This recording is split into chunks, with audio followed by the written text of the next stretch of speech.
Unlock your dream property with Meeks Realty Group, where Rich the Realtor makes real estate dreams a reality. Whether it's residential or commercial, we've got Charleston to Huntington covered. Your key to exceptional real estate experiences start here. Meeks Realty Group. Contact us at meeks.us. Dave Allen.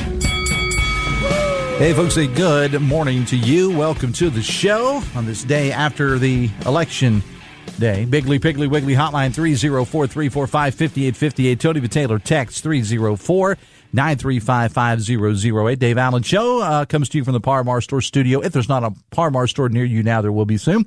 We're brought to you by Thornhill Auto Group, including Thornhill Ford Lincoln on the Thornhill Motor Mile. Come check out the F-150 in action at Thornhill Ford Lincoln on the Thornhill Motor Mile. Shop anytime, thornhillford.net, or stop by US 119 in Chapmanville. Phone calls to the show, a service of Biggly, Piggly, Wiggly, Spring Street. Texting services provided by West Virginia's finest men's store, Tony the Taylor, Virginia Street, Charleston. Visit bestmastertailor.com. Well, as I said, welcome to the show and the day after the election. But if you're in Kanawha County, it's only hours after the election, as the final statement came out around 7 this morning that Election Day night, overnight, early morning was over. All of that due to what's being termed a corrupt memory stick. So the votes, in effect, had to be hand counted. Now, not a lot of races at that point were still being contested, but one that was the race for Kanawha County Commission between Republican Chris Walters and Democrat Natalie Tennant. We'll get to the winner, Natalie Tennant, here momentarily. But also coming up a little bit later on the show, former Charleston Mayor Danny Jones. He obviously wants to talk about the Trump victory. So Danny is an astute guy in politics, but especially when it comes to the national things. So we're going to talk to Danny coming up a little bit later on about that. Plus a little election roundtable. Brad McElhinny, Stephen Allen Adams, and Amelia Knisley will all join us. And your calls and texts are welcome too. And I know you got plenty on your mind. So throughout the interviews, feel free to text us or call us. Biggly, Piggly, Wiggly hotline 304-345-5858. And the text line courtesy of Tony the Taylor 304-935-5008. Let's welcome in now the person we can call the newest member of the Kanawha County Commission elect, Natalie Tennant. Good morning. Congratulations. Good morning. Thank you. It hasn't really hit me yet because we were out so late. I even had to throw in the towel about 1:30 when the 31,000 absentee ballots were being recounted to get to the 1,700 that would to be added to it. Yeah. And I just can't believe. I mean, they probably didn't get home till 8 in the morning. Yeah, I mean, I got the final email from the Kanawha County Commission folks at the Kanawha County, I guess is what it is, at 7:00 this morning, and then I got a text from County Commissioner Ben Salango, who was on the show yesterday, and Ben said you should have gotten the email by now, and I was driving, and I said yes, I did. But Ben was on his way because he has a daytime job when he's not a county commissioner. He was on his way to Huntington to do depositions. And I even said to them last night, I said, you guys are in charge. Can you just not halt? Because the human factor becomes in there. And, folks watching this, I watched them put up 8 counting machines. They made that open space in the back of voter registration. And it was really kind of a first for me because I've been a poll worker before, I've been Secretary of State before, but never been back there where they're counting. And that was an open process. It was on Facebook in the beginning part of it, but anybody could come and watch it. And so that took time. And imagine these poll workers and employees of the county clerk's office who'd been up since 3 or 4. Yes. And then having to work another day, right. Starting at the news was on. Well, they started doing it about 10 p.m. So they started their second day at 10 p.m. and went clear till 7 or 8. And as we speak, they may still be working. Right. That's what I'm thinking, too. That's kind of what. But in the end, of course, everything's got to, the process got to be certified and the whole deal and whatever. But in the end, it looks like you are going to be the next Kanawha County Commissioner. So congratulations to you. Thank you. And it was close. It was very close. It was close. A little closer than what you would have liked, probably, or a little closer than you thought it would be. Yeah, a little closer than that. But, I mean, think about it. Chris was everywhere I was, and he was offering ideas. I saw his signs. He saw mine. And that's the way it was supposed to be. And people were so relieved that we were respectful and cordial of each other. Remember, I don't know if I said it on air on Monday when we were together, but afterward I said, "Hey, Chris, come on over." So he came over to our watch party I was with Sally Robinson, the assessor, and he came over, I guess, even before, we all anticipate that those early votes are going to come in and they're going to set the tone. Yeah. Well, he was ready to come in and set the tone, and everybody, they clapped for him when he came in and when he left. And that's just the way it should be. And I will use some of his ideas. I'll call him. I'll get some thoughts on what he thinks, because we respect each other. And I love the fact, again, and I've talked about this over and over again, about how civil the campaign was, and you both said it would be, but sometimes things happen, right? And sometimes other people get involved. Yes. It's not necessarily the candidates. I mean, I've even seen instances when a candidate has released a statement saying, "Hey, that was put out by a PAC or something, or somebody else. I had nothing to do with that. I distanced myself from that."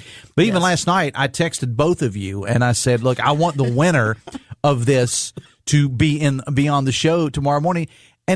And Walter sends me a text of the two of you together, last night. That. That was did me. you? Oh, you sent it. Okay, you sent me a text of the two of them. Okay, I'm sorry. Okay. It was a long night for me too. But yeah. but even and I'm assuming he's congratulated and actually, you. well, he congratulated me when he came in. Either way, and then he came back into voter registration. I'd been back and forth between voter registration, and he came back, and I left before he did. I said, "Somebody text me and tell me if I got to get to the radio station or not." Yeah. And that was the thing, because I've been battling this cold a little bit. And plus all the talking probably is not good for the voice either. Yeah, so. And so I was like, just somebody tell me if I got to go see Dave Allen. That's exactly what I said. And he and Elizabeth oddly enough, that's there. what people say every day on this show. Please tell me if I have to go see Dave Allen. The Dave Allen Show on 580 Live is brought to you part by Live Healthy West Virginia, presented by WVU Medicine. Live Healthy, tackling a whole lot of pressing health issues. It's a podcast offering insights into medical breakthroughs and preventative care, featuring WVU Medicine's expert physicians aimed at fostering healthier lifestyles in and beyond West Virginia. A valuable resource for all. Check it out, WVMetroNews.com. Go to the podcast menu and start your journey towards better health today. All right, so now it's time to go to work. Yes. It's time to go to work. And all these ideas that you talked about when you and Chris were on the show, some of the ideas that you said, and both of you said, "I like that idea, I may use it." Now you got to sit down and you've got to work with two other county commissioners, the commission president, Lance Wheeler, and also Ben Salango. A little bit different for you. I mean, because, obviously when you were Secretary of State, you had a great group of people around you. Right. But, ultimately, whoever has the office pretty much has the ultimate decision. Yeah. Once the doors close. Yeah. Once the doors close, you can say, okay, we'll take input, but we're not going to do this. Okay. Now, no matter what it is that you sit down with, you got to have a public vote, and you got to be, you got to work with two other people. Oh, and I'm looking forward to that. And plus the sheriff's department and everything that goes into that too. Exactly. All the other different agencies of elected officials also. Well, my first thing today was going to be, let me call the county commissioners and just, talk to them right now. I'm not going to we know Salango's off to work. I'm not going to give them a call when they went home at 8. I thought that I was like, can't you guys, we can all come back when we're fresh and our minds are clear. They're like, no, we have to be here. So I'm going to give Commissioners Slotnick and Wheeler and Salango a little break, maybe later this afternoon, but certainly not first thing in the morning. But I will call some of the mayors and the people that I need to talk to that I wasn't able to get a hold of. I left a lot of messages. But I'm also going to call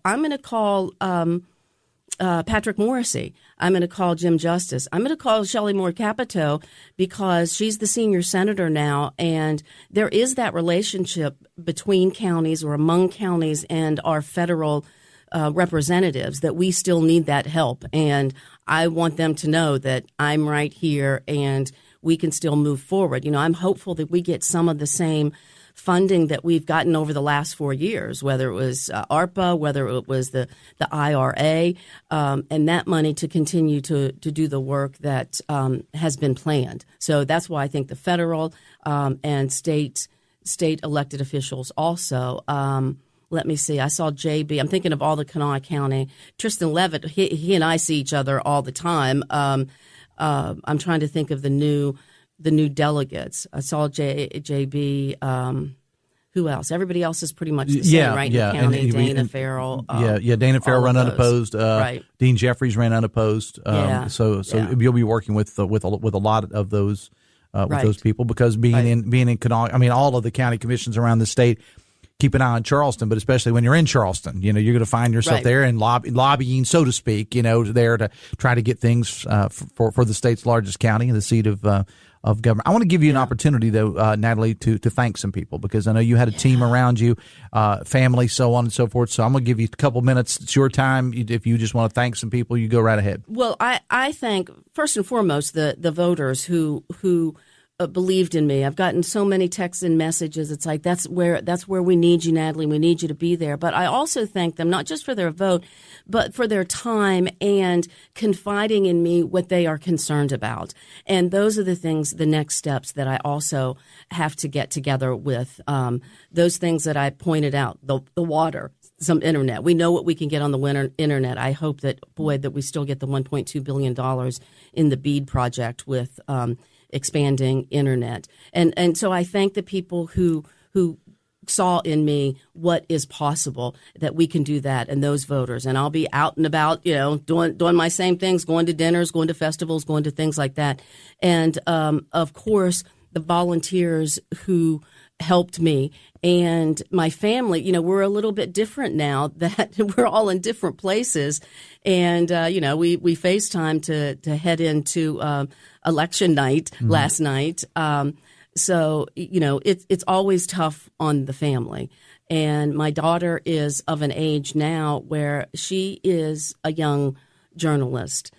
Studying to be a young journalist. She's at the University of Kentucky, so she's covering some Kentucky elections over there, but she is understanding the whole concept of all the way around. So it can be a little tough on her, compared to when she was 18 months old or 10 years old. Sure, yeah. So I thank my family, too. I thank my friends who came out, who gave me a hard time, who teased me, who toughened me up. And then, my siblings are North Central West Virginia, but certainly received texts from them and well wishes. And, all of this is who I am, and I will remain that.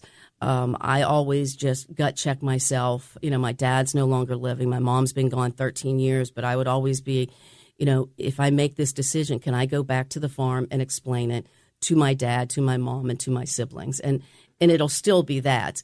But it's a little closer. It was truly different running a county race for me as opposed to a statewide race, because when you run a county or when you run a statewide race, you're lucky you try to hit one or two things in a county and go on to the next county. Right. When you run the county race, you're going to everything, and you just have that intimacy a little bit more and that understanding of each other. And what I've found, and I'll let you go after this, I've found, and this doesn't matter whether it's Kanawha County or whatever, one of my former coworkers, the news director at a station, used to refer to it as provincial paranoia. What happens is basically that there's always one area of the county, of the city, whatever the case may be, that thinks that they're kind of being crapped on, for lack of a better, or that they're not getting as much. And so you're going to get a lot more of that in Kanawha County, just like you would in Putnam or McDowell County, or else, because that's a common thing. Something that Danny Jones pointed out to me last night. Danny will be on with us a little bit later on. You are the first female commissioner. Oh, yeah. In Kanawha County. Yeah. I mean, that's amazing. 236 years. We've never had a woman, and we've had so many strong women come from the county. Like, I can think of a Martha Walker, a Martha Worley, even some of our business, like Virginia King, who owns Kanawha Stone. All of these women, and I don't even know, and this is where Danny's going to have to come in, I don't even know if they've run for this office before. Okay. Well, and that's that's saying a lot. But yeah, I'm the first up there. You can go look at the pictures on the county commission wall, and you see all men. There's going to be a new picture up there, Natalie Tennant. We congratulate you. And I haven't thought about that. I have a very I always have a very open relationship with the other county commissioners. Wheeler and Salango know, generally speaking, they just say, "Hey, I'd like to come on and talk about this." So don't wait for me to reach out to you. You reach out to me. I will, and that's and I expect that. I expect the hard questions too, because that's the former reporter in me that comes out, and that's I'm going to do that too. And I even said Leslie Rubin last night, because I was trying to explain also what was taking place. And generally, we all had it right in different versions. And I'm like, I think I might need to go back on, Leslie, and kind of explain what I just said. But we were okay. And, I truly worry about the folks in the county clerk's office who, maybe getting a lot of questions today and just need a little peace and quiet for a second. All right. Well, congratulations again, Natalie. Thank you. All right. That is Natalie Tennant, who will be sworn in as the new Kanawha County Commissioner, first female in the history of the county to serve in that role. Older adults should protect themselves against severe respiratory disease. Talk to your doctor about flu, COVID-19, and RSV vaccines. Risk less, do more. Get started at vaccines.gov, paid for by the U.S. Department of Health and Human Services. We're going to take a break. When we come back, a little election roundtable. Brad McElhinny is here, along with Stephen Allen Adams of Ogden Newspapers and Amelia Knisley from West Virginia Watch, plus former Charleston Mayor Danny Jones a little bit later on. And the texts are piling up. I'll get to them all as best I can. Back after this on the Voice of Charleston, WCHS. Are you looking for a technical job in the medical field? Generations is growing and looking to add on job-trained physical therapy techs to our rehab team. To apply, visit one of our 7 convenient locations or simply click on us at generationspt.com. Welcome to Poca Valley, where we've been in business since 1908. Today, we serve Roane, Kanawha, Putnam, and surrounding counties. We believe you deserve banking that provides friendly customer service.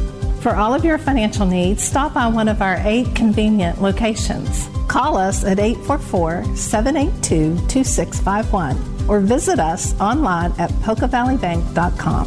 Poca Valley, where relationships matter. Member FDIC. Jarrett Construction is celebrating its 25th year in business, proudly serving the West Virginia community.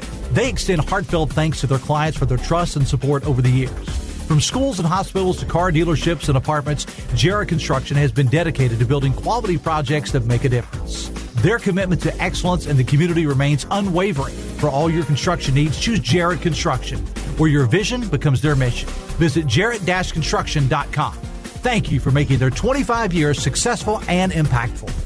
Hey, adventure seekers, step up to the starting line on the Thornhill Motor Mile with the Ford F-150 at Thornhill Ford Lincoln. Hey, it's Sydney with the truck that redefines tough, built with a military-grade aluminum alloy body and a high-strength steel frame. Whether you're hauling, towing, or just cruising, the F-150 is your ultimate companion with up to 14,000 pounds of towing power. Ready to conquer your next challenge? This truck month, come see the F-150 in action at Thornhill Ford Lincoln on the Thornhill Motor Mile. Shop anytime at thornhillford.net and US 119 in Chapmanville. Step up to the starting line with Thornhill. Must qualify for all offers through Ford Financial. See Thornhill for full details.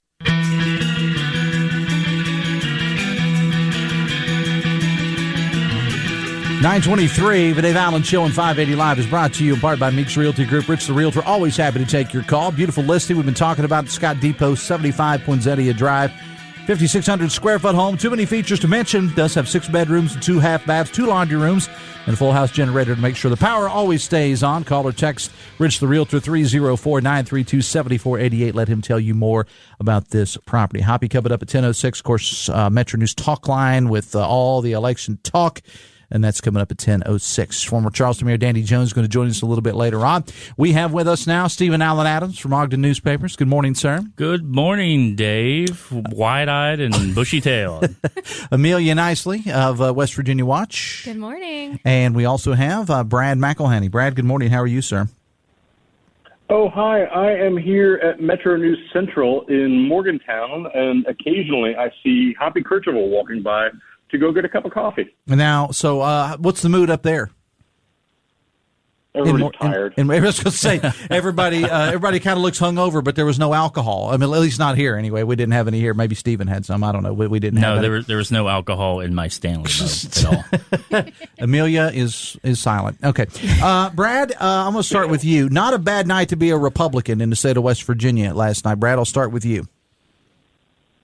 Yeah, that is one morning conversation that Hoppy and I had, sort of how to assess that. His thinking was that it's just impressive Republican dominance, and I felt like his assessment of it was that it's a new reassertion of Republican power in West Virginia. I viewed it as more of a continuation. All of the statewide offices were in Republican hands already, but they are again, and by seemingly even broader margins. Republicans there was barely any room to increase their supermajorities in the House and the Senate, but they seem to have done it with, the numbers they had. One more seat in the Senate, which leaves Democrats with 2, a couple seats in the House of Delegates. So, we're assessing this thing on the margins. Like, are Republicans in West Virginia newly amazing, or is this a continuation of the amazing track record that they've had over the last 8, 10, 12 years? Stephen, your take on the Republican, I would say victory. That's because if you look at the Board of Public Works, of course, we already, Leonhardt didn't run for, he was the only one that's going to be returning to that room. Your take on this Republican domination in West Virginia? I'm not surprised. As reporters, we don't make predictions publicly. I think we've all talked amongst ourselves. We're aware of the Republican voter registration advantage. We're aware of the demographic changes politically in the state over the last decade, for sure.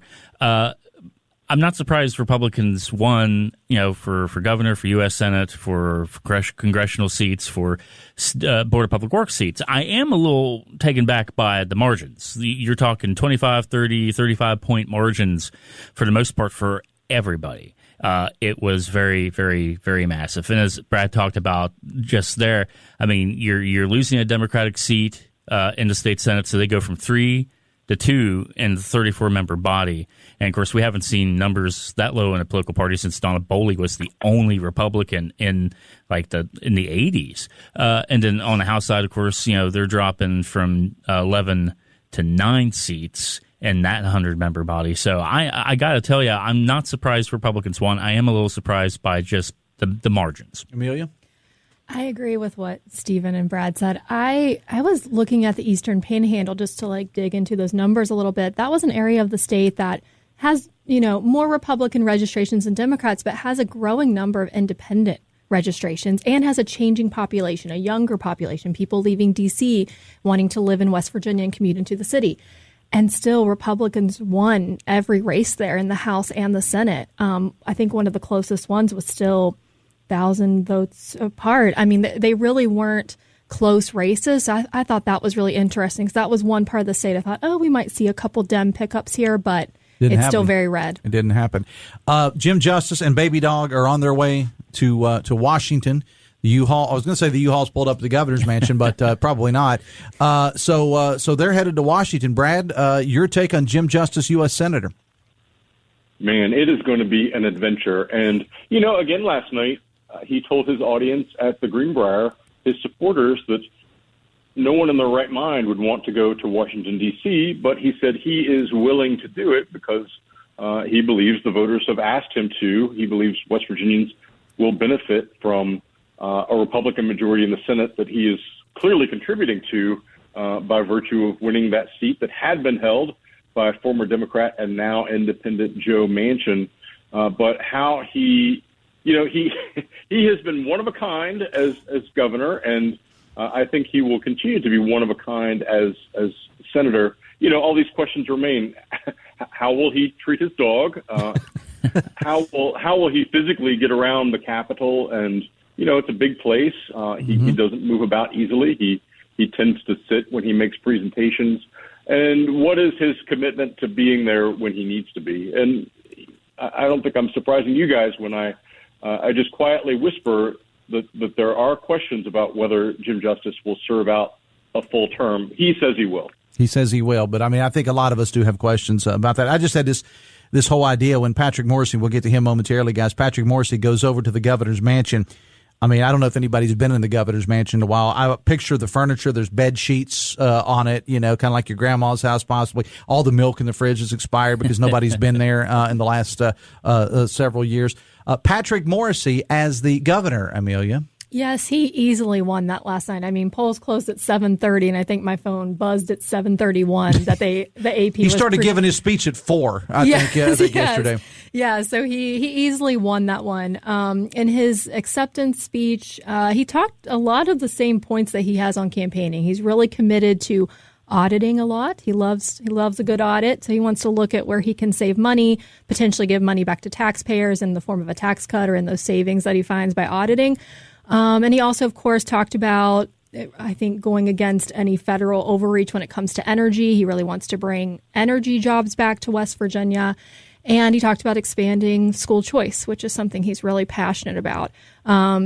Yes, I think there really weren't any surprises necessarily in that speech, but he was excited to say he is the first governor from Jefferson County. He's proud to be from the Eastern Panhandle and really stressed that that's important to him to not only represent the Eastern Panhandle, but all 55 counties. There's always a little something that comes in. I remember, being a Southern West Virginia guy when Earl Ray Tomlin was there, and he was always real big on the Southern West Virginia. And that's just a part of it. One thing I wonder about, Stephen, you all three of you follow all these folks closely. One thing, Patrick Morse, he's kind of known as a bulldog. He is very headstrong, and it's not a bad thing in the world of politics. But when he gets in there with some of these larger personalities in the legislature, let's say a Senator Eric Tarr, for example, also very similar, bulldog, not saying that they don't compromise. I don't mean that, but I'm just saying has some pretty strong ideas. Eric would tell you that about West Virginia. How do you see, Stephen, that relationship working out? Such a good question. It really is one of those things where, like you said, Morrissey's a hard-charging guy. He's a bulldog. And over the years, he has rubbed some Republican lawmakers the wrong way. You always hear about it, particularly after a primary, because sometimes some bridges are burned or he goes a little bit too hard. And his relationship sometimes with the Republican legislature has been interesting. Recall a few years ago during the prior to the abortion special session in 2022 when he had been asked to do an advisory opinion on behalf of the legislature in regards to the law that was already on the books. And instead of presenting that to the legislature first, he went straight to the press. And that really upset House Speaker Roger Hanshaw, and they had some words about it in the press. Yeah. So that's an example. So I do think that there's going to probably be some differences on how things are done. I suspect we'll see a lot of that worked out behind the scenes, and maybe it won't bleed over into our review, but it's something we're going to be watching because the dynamics there are very interesting. Let me read a text here, and I'll get all you guys' opinion on this. We had a text that shows, Dave, if Democrats are upset with the presidential election outcome, they have two groups of people to blame. Number one, their own party elites who covered up Biden's mental problems for over a year and installed Harris, and their own party state delegates to the Democratic National Convention who went cultishly along with stealing Democratic voters' choices. If a true or even limited Democratic primary had happened, they would have roundly defeated Donald Trump. Amelia, you want to take the first shot at that one? Not really, but okay. I will. Stephen, you want to take that one? Well, I mean, I that's a little hard to say, I think, because, I mean, you look at, and I've only my mind has been so focused on the state legislative races, state board public works races. I'm sort of a spectator to what's going on with the presidential race at this point. But I do kind of see, looking at some of the numbers and some of the analysis from the national outlets, that I think Trump actually outperformed Biden in places that Biden actually did better in 2020. So whether you have Kamala Harris at the top of the ticket, whether you have Biden at the top of the ticket, or whether they would have done an actual contested convention and find somebody else, I don't know that it would have changed that much. So, I mean, it's easy to say that, but I don't think that's you can't really say that based on the evidence. I think that we do see that national politics have made a difference in the outcome in the state legislative races. I can't say that definitively, but I will. Yeah, but I think, we sit there and we cover these people, every day for 60 days, and they agree more than they disagree. But, when people look at those ballots and see D next to their name and they want to vote for Trump, that definitely, I think, made a difference. Which is why you've seen so many longstanding Democrats who have suddenly become ours now, because of that. And again, I use the example, and I've used this time and time again. You can't run for Wetzel County assessor without saying I stand with Donald Trump. I mean, that's just kind of where we're. Brad, let's talk about the state Democratic Party. Mike Pushkin's a regular guest on this show. He won, by the way. He had some competition, and he did win re-election last night for his House seat. Let's talk about the state Democratic Party. I mean, it's a mess right now, and I don't mean that. That's not a reflection on Mike Pushkin necessarily. I'm just saying, because the state Democratic Party in West Virginia is a mess overall, no matter who the head of the party is. Because it's like, they had a couple of wins here in Kanawha Valley with Kayla Young and Hollis Lewis, but by and large, ain't a lot of people signing up to be a Democrat right now, Brad. No, and, I honestly, my assessment of success for Democrats this election probably would have been sort of holding serve in the legislative races. They are down one seat now in the Senate, down to 2 Democrats in the Senate, and down to 9 Democrats from 11 in the House of Delegates. That's, pretty close to where they were, down a little bit. So, have they bottomed out, or is it just, is this a leveling off at this point? Democrats have a long way to come back to relevance in West Virginia politics overall. That's a long journey.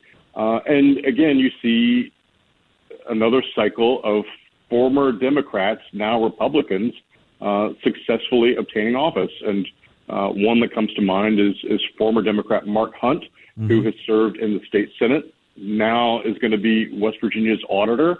So, it seems to me the Republicans are like the Democrats used to be, and they are stratified. They have a group of Republicans who are sort of traditional, others who are further to the right, animated by more social issues, and then this group of people I think of as pragmatists who really could be under either banner, but they know that the electoral odds are that you're going to be elected more likely as a Republican in West Virginia at this point. Those people used to make that calculation to be Democrats. Looking at you, Joe Manchin. But, it's a different landscape. And if you are a moderate and you think, well, how is it that I'm most likely to be elected? You sign up to be a Republican at this point. You're exactly right. Before we let you go, guys, Amendment 1, it was close. Amendment 1 was close, Stephen. Still is. I mean, I don't know if a canvass will change it, but I mean, we're talking 50-50. 50-50. Which not to brag, but I did kind of predict that I think it would be a coin flip on that one. So 50-50, though slightly more for it than against it. Again, whether a canvass, by county commissions here soon will perhaps affect that, we will see. If not, it's going in the state constitution. So congratulations to the people that were pushing that, because getting a narrow win is still a win, so they were able to get it across the line. And this was the physician-assisted suicide. It was kind of called that, for something that is already illegal in West Virginia, but they wanted, I guess, to put the exclamation point on that, Amelia. And I'll say the number one thing I saw on Facebook yesterday on my feed were people voting that were confused about it. Yes. Whether they voted against it or for it, they were like, I didn't know what to check. I was confused. I was trying to take out my phone. So interesting to see how that played part. Biggest complaint I heard was the wording. People didn't know if they were voting for it or against it, or if they were pushing it, for physician-assisted suicide, against it. A lot of confusion on that one. Brad, give me about 30 seconds on Amendment 1, your take. We don't have exit polling, but I would love to know what people interpreted they were voting on and their reasons for doing so, because I think it may have been as close as it was for the very reasons even in Amelia stated. The people just didn't know. It was kind of a double negative. Which way did I vote? I came out not sure. I got a quick text here, and I got to read this for the three of you, and you may or may not want to do this, but a quick text just came in that said, now that the election is settled, not technically settled, but, it's pretty much settled, who do you think the next Senate president will be? Well, now that we are past this, I guarantee we got we got special sessions beginning Sunday.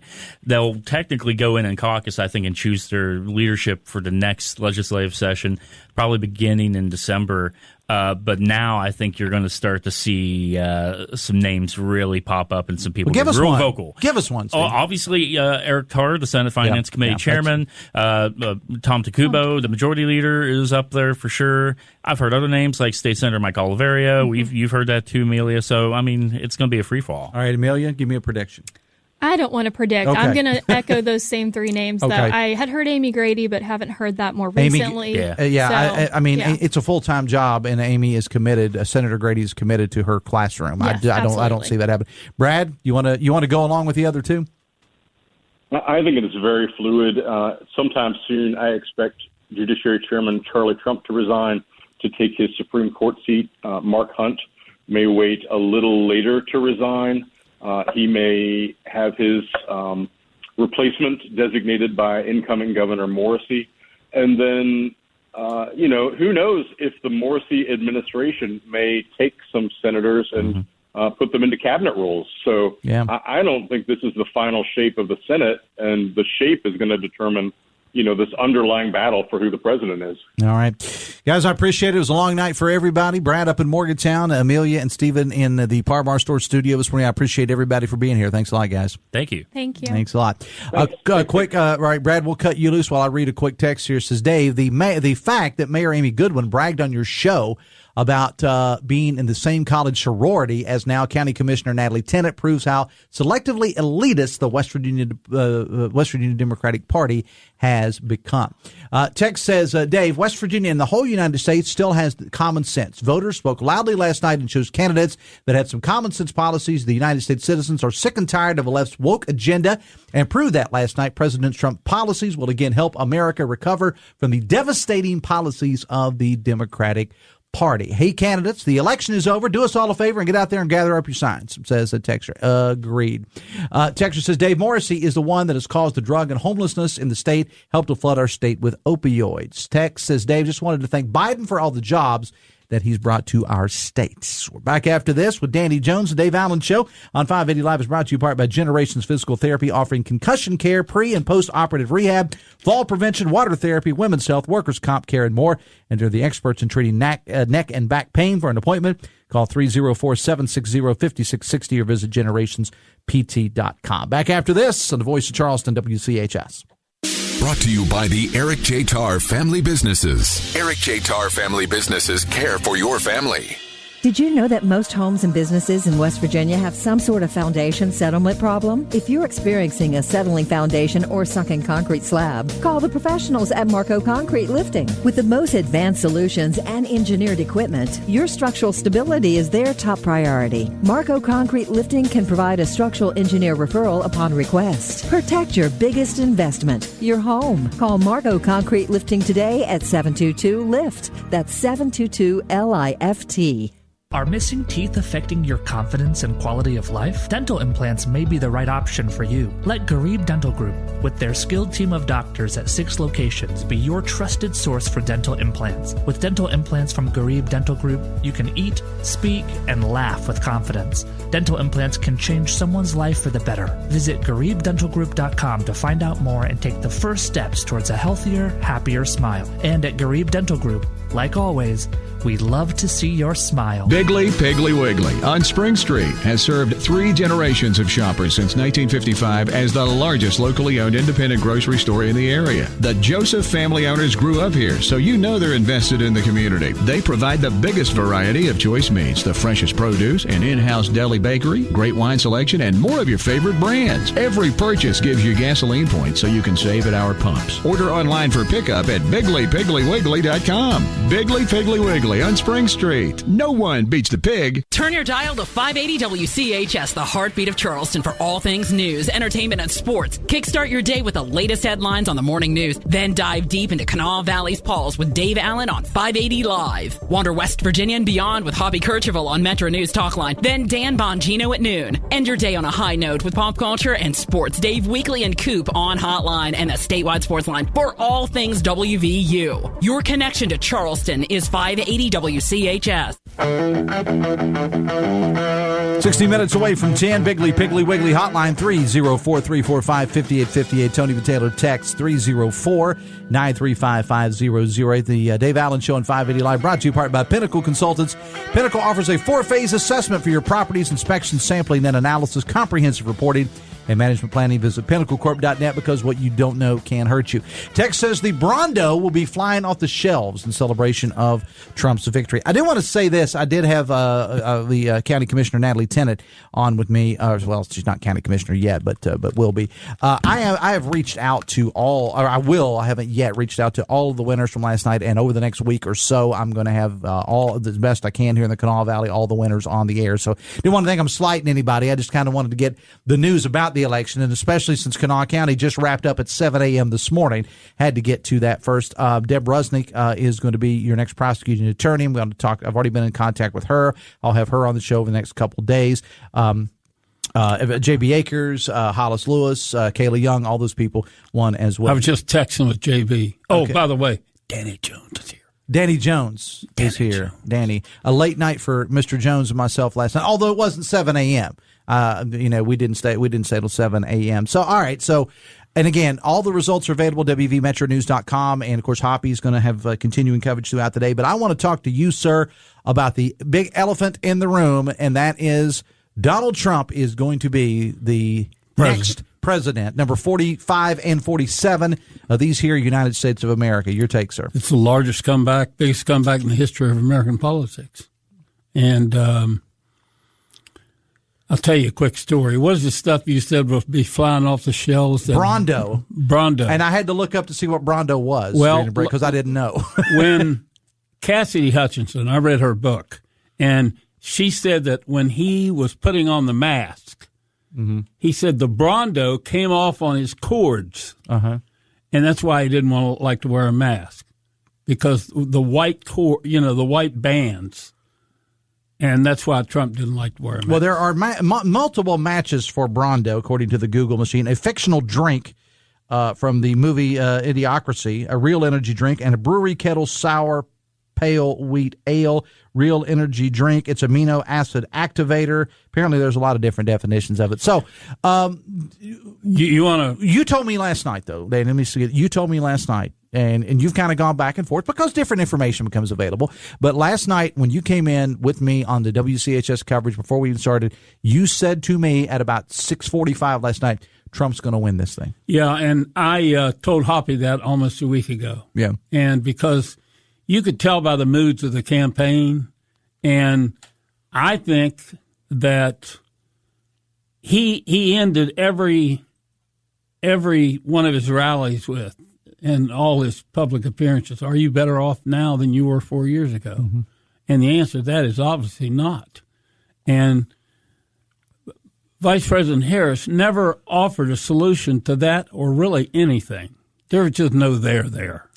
Now that it's over, I can say that. I heard a comment from Martha Raddatz of ABC News on the radio this morning. She said, and they asked her for her take on it, and she said that she felt the voters never really got to know Kamala Harris. I don't agree with that, Danny, and I'll tell you why. Because she's been in public life for most of her adult life in one way or the other. She's been the vice president. She ran a failed campaign before.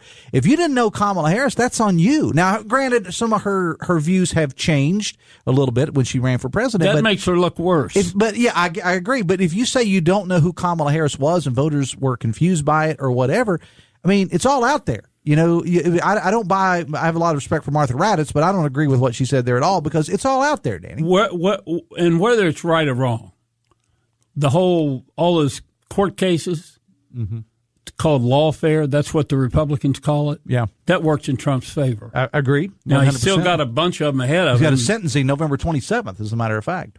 Well, I don't. I mean, that's what it is. That's what the court docket says. Jack Smith could try to put him in the dock in D.C. before he takes office. Yeah. Yeah, I mean, we got a lot of stuff that's going to happen between now and Inauguration Day. I mean, yeah, and a lot of people got a thumb in their eye last night. Who are some of those people who took a thumb in the eye in your George opinion? Stephanopoulos, Jonathan Karl, Martha Raddatz. I flipped over and watched MSNBC. I don't think I've ever watched it before. I did the same thing when I went home last night. It wasn't bad. No. It wasn't bad. And they had a guy that was doing all the handicapping. He was over working on a desk by himself, and he was really good. He was saying why the victories were coming in like this and who won the county before and how much they won it by, and this is a good bellwether for Trump. The guy was really good, but I never saw any breakdowns. Now, what they would do, and they did this on NBC and on ABC, they said, well, maybe if Grandma had been built a little differently, she'd been Grandpa, but it all came down to Pennsylvania. And as you said it would last night, you said Pennsylvania's. What did you post on Facebook, Danny? Pennsylvania's the whole enchilada or something like that. The big enchilada. Yeah, and it turned out to be. It was, and it's the new enchilada because it used to be for Republicans you had to carry Ohio and Florida to win the presidency. Now it's Pennsylvania, and Trump can carry it. I'm not sure any other Republican can. But the good news out of Pennsylvania, forget Trump for a minute. They are going to send a superstar to the United States Senate, and his name is David McCormick.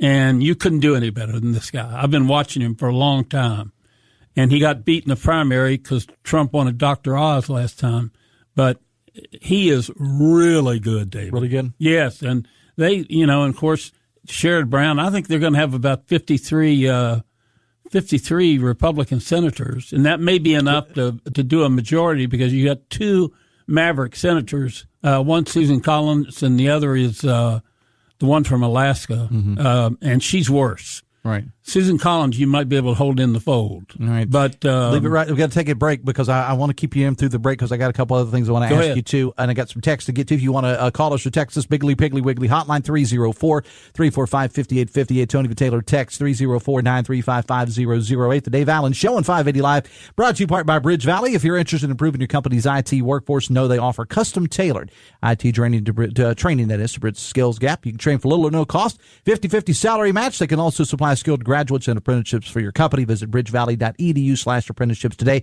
Back after this on the Voice of Charleston, WCHS. Brought to you by the Eric J. Tarr Family Businesses. Eric J. Tarr Family Businesses have been creating jobs in West Virginia since 1997. Hey, it's Dave Allen for Parmar Stores. The most wonderful time of the year is here. Of course, I'm talking about football season, and your local Parmar store is ready. Whether you're heading to the game or just catching it at home, Parmar has everything you'll need, from the drinks to the snacks and so much more. Download the Parmar app and sign up for the Parmar rewards cards for even more savings. West Virginia, Ohio, Maryland, Kentucky, Pennsylvania, and Virginia. Happy football. And if there's not a Parmar store near you now, there will be soon. As retirement approaches, are you confident in your financial plan? At 4th Avenue Financial, they specialize in helping you to prepare for this important milestone. Whether you're concerned about income, investments, or leaving a legacy, John Burdett provides personalized strategies to ensure a secure and fulfilling retirement. Don't leave your future to chance. Trust 4th Avenue Financial to help you retire right with confidence. Your financial goals, their expert guidance. Visit them today at 4thavenuefinancial.com. Securities offered through Jenny B. Cole Financial Incorporated. Member FINRA SIPC. Advisory services offered through Jenny B. Cole Advisors Incorporated. Biggly Piggly Wiggly on Spring Street has served 3 generations of shoppers since 1955 as the largest locally owned independent grocery store in the area. The Joseph family owners grew up here, so you know they're invested in the community. They provide the biggest variety of choice meats, the freshest produce, an in-house deli bakery, great wine selection, and more of your favorite brands. Every purchase gives you gasoline points so you can save at our pumps. Order online for pickup at BigglyPigglyWiggly.com. Biggly Piggly Wiggly on Spring Street. No one beats the pig. 7 minutes away from 10. Dave Allen, Danny Jones here, talking election last night. Danny, I want to get your take on this. This was something that was in the Washington Post that a friend of mine screenshotted and sent to me. It says, House Democrats said the Democratic Party has a major working class voter issue. It started a decade ago as a working class white issue. It's now gotten even worse and spread across racial lines. Now, I don't know who said that, didn't say, but off the record, a House Democrat said Democratic Party has a major working class voter issue. It started a decade ago as a working class white issue. It's now gotten even worse and spread across racial lines. Well, Mark Penn, who's a former Clinton pollster and a Democrat talking head on Fox, he said pretty well the same thing. He said, we have to get back to the mainstream or middle of American politics instead of catering to the left fringe.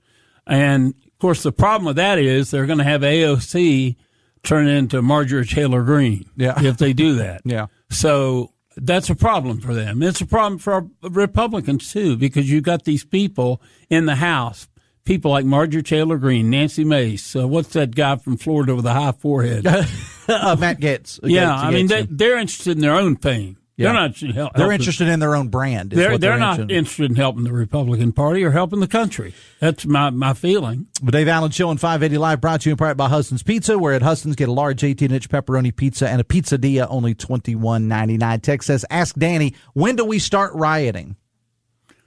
You know what? Maybe it won't happen this time.